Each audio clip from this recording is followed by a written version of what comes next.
in the north of ancient India, where Nepal is beautiful, and a globe is to choose as his wife, to encounter the world's misery.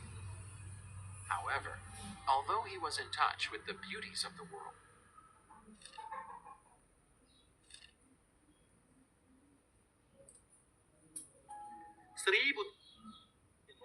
Jnanodayam നേടിയതിൽ പിന്നെ ഗൗതമ ബുദ്ധനെന്നും ശ്രീബുദ്ധൻ അറിയപ്പെടും. മഹാപരിത്യാഗമെന്നാണ് ഈ സംഭവം.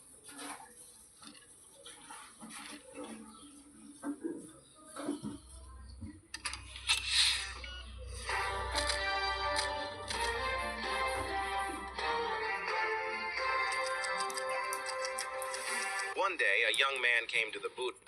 If you truly wish, and motioned for the man to follow.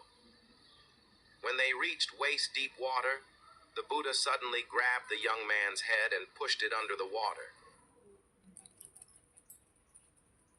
Rajshree सोन से सारी updates पाने के लिए bell icon दबाइए.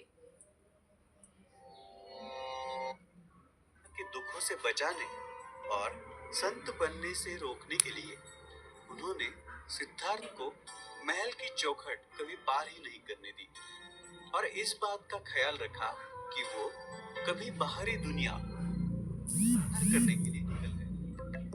20 सालों में उन्होंने पहली बार महल के बाहर कदम रखा था. यही वो दिन था जिसकी चिंता में राजा हमेशा रहते थे.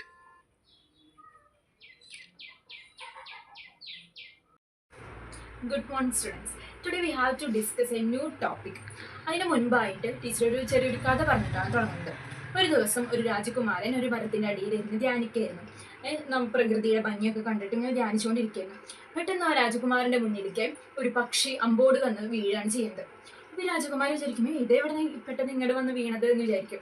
അങ്ങനെ ആ പക്ഷിയുടെ അമ്പ് അതിൽ നിന്ന് എടുത്തു മാറ്റിയിട്ട് മുറിവുകളിലൊക്കെ അവിടെ ഉണ്ടായിരുന്ന മെഡിക്കൽ പ്ലാന്റ്സ് ഒക്കെ വെച്ച് മുറിവൊക്കെ ഒട്ടിച്ചു കൊടുക്കുകയൊക്കെ ചെയ്തു.